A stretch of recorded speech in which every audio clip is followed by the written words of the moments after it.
Hi, ako ulit.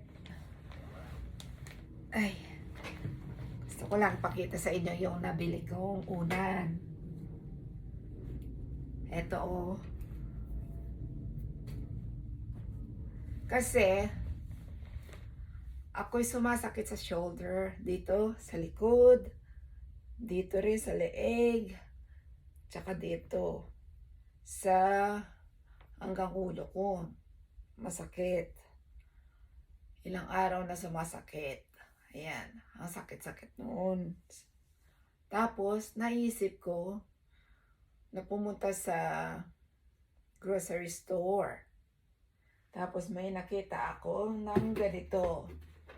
Protections sa memory foam pillow.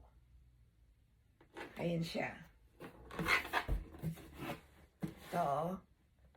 Ito yung box niya. Memory pillow. Sabi. Yung shape niya, andito. Yung shape ng pillow, ayan o. Ito o. Yan. Ganyan siya. Shape ng pillow. Protection sa likod kapag tayo natutulog. Tapos, meron din akong nabili sa memory foam legs. Ito. Itong pillow, edi, ganyan natin dito sa igahan. Ganyan. Okay? Dito sa leeg, yan. Tapos itong leg space pillow, memory foam din po ito. Sa leg pillow.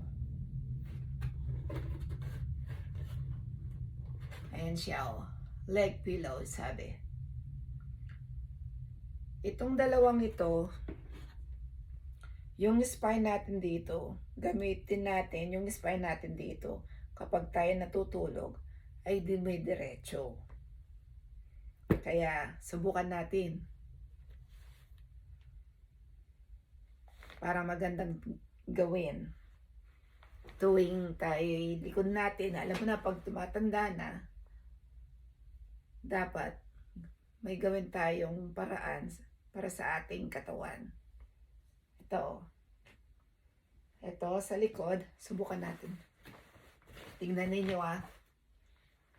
Ay. Yan. Ganyan.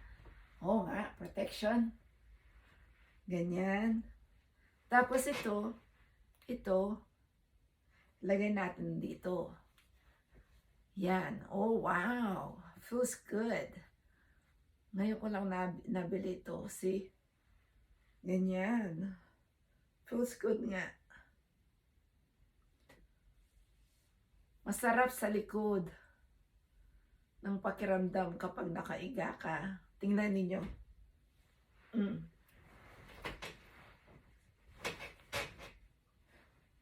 See? Diretso yung likod ninyo dito.